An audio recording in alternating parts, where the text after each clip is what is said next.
একজন মুসলমান কোনোভাবে তার ইসলাম বিক্রি করতে পারে না, একজন মুসলমান কোনোভাবে তার ঈমান বিক্রি করতে পারে না। এই মানুষগুলো কিভাবে খ্রিস্টান হয়? পরে আমরা 2012 সালে আমি নিজে এখানকার 2-3 জন মুসল্লিদেরকে নিয়ে ওই এলাকায় যাই।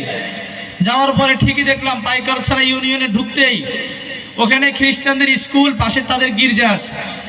গির্জাতে আমরা যাই, প্রথমে স্কুলে যাই।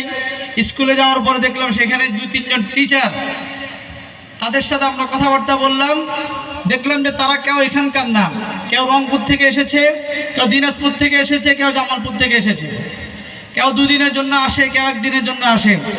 আমরা ঘুরে ঘুরে ক্লাসগুলো ঘুরলাম, দেখলাম যে বাচ্চাদেরকে স্কুলের নিয়মতান্ত্রিক সিলেবাসের বাহিরে তারা খ্রিস্ট ধর্মে দীক্ষা দেওয়ার জন্য খ্রিস্টানদের রচিত কিছু বই তাদেরকে পড়ায়। এর মধ্যে আছে নবীদের গল্প, 25 নবীর গল্প নামে তারা বই তৈরি করেছে।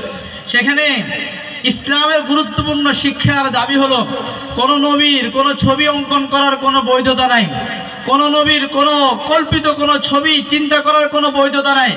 কিন্তু তারা আদম আলাইহিস সালাম থেকে নিয়ে আমাদের সব নবীর আলাদা আলাদা ছবি অঙ্কন করেছে। এমনকি আদম আলাইহিস সালামের এমন ছবি দিয়েছে যে ছবির ভিতরে ওনার গায়ে কোনো পোশাক নেই। আমরা সেখান থেকে গির্জাতে যাই। গির্জার তখনকার দায়িত্বশীল ছিল এলটন মামুন। তার সাথে আমরা কথা বললাম। কথা বলার পর দেখলাম সে দাবি করলো যে তার বাবা মুয়াজ্জিনি করত। তার বাবা কি করত? মুয়াজ্জিনি করত। মুয়াজ্জিনের ছেলে এলটন মামুন, তার বাড়ি হলো জামালপুর, সে খ্রিস্টান হয়ে গেছে।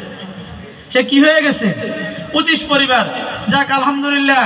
একটা কথা আপনাদেরকে বলি, আমাদের এই অঞ্চলের মানুষের ইসলাম সম্পর্কে সঠিক জ্ঞান, সঠিক শিক্ষা না থাকার কারণে দেখা গেছে যে না বুঝে তারা খ্রিস্টান হয়ে গেছে। তারা কি বুঝায়?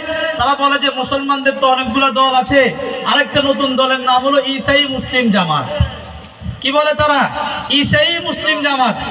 ধোঁকা দেওয়ার জন্য তারা তাদের বাইবেলের মুসলিম এডিশন তৈরি করেছে, মুসলিম সংস্করণ তৈরি করেছে।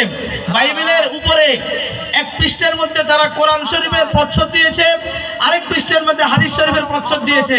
দিয়ে মুসলমানদেরকে বলে তোমাদের যে ধর্মীয় গ্রন্থগুলো আছে এই ধর্মীয় গ্রন্থের মতো বাইবেলও একটা ধর্মীয় গ্রন্থ। আমি এরপরে এখানকার মুসলমানদের সাথে আলোচনা করে আমরা তখন বল দিয়ে একটা মাদ্রাসা করার সিদ্ধান্ত নেই, যে মাদ্রাসার নাম হলো বাইতুন নূর কওমি মাদ্রাসা। এই বাইতুন নূরে কিছু ছেলে পরবর্তীতে এখানে পড়াশোনা শেষ করে নোয়াখালীতে গিয়েছে আমাদের কাছে পড়াশোনা করার জন্য। তখন আমরা যেটা করি, ছাত্রদের মধ্যে দাওয়াতি মানসিকতা তৈরি করি। এখানকার অনেক ছেলে, আপনাদের এই অঞ্চলের অনেক ছেলে আমাদের কাছে বই নিয়ে গেছে। হুজুর, আমার খালার বাড়ি থেকে খ্রিস্টানদের বই পাওয়া গেছে। হুজুর, আমার চাচার ঘরে খ্রিস্টানের বই পাওয়া গেছে। হুজুর, আমার দাদার ঘরে খ্রিস্টানের বই পাওয়া গেছে। হুজুর, আমার মামার ঘরে খ্রিস্টানের বই পাওয়া গেছে। আমরা নিজেরা নাগেশ্বরীতে পেয়েছি। একসাথে হায়দার আলী নামে এক লোক 25 পরিবারকে খ্রিস্টান বানায় ফেলছে। এই জন্য আপনাদেরকে আমি বলি, এটা আপনারা শুনে নেন ভালো করে, এই কথা বিশ্বাস করে নেন। আল্লাহ তাআলা বলেছেন ইন্নাদ-দীনা ইনদাল্লাহিল ইসলাম। আল্লাহ তাআলা বলেছেন মান ইয়াবতাগি গায়রাল ইসলামি দীনান ফালান ইউকবালা মিনহু।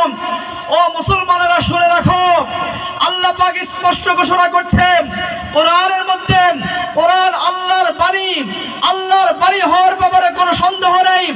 এছাড়া পৃথিবীতে যত ধর্ম আছে কোন ধর্মের কোন বাণী আল্লাহ প্রদত্ত বাণী নয়। ঈসারা খ্রিস্টানরা যে ইনজিলের দাবি করে বাইবেলের নামে, এই বাইবেল ওই ইনজিল নয় যে ইনজিল আল্লাহ তাআলা ঈসা আলাইহিস সালামের অবতীর্ণ করেছে। বরং খ্রিস্টানদের কাছে বর্তমান যে বাইবেল আছে এটা ঈসা আলাইহিস সালামের উপরে অবতীর্ণ বাইবেল নয়, অবতীর্ণ ইনজিল নয়, বরং খ্রিস্টানদের বানানো কিছু বই।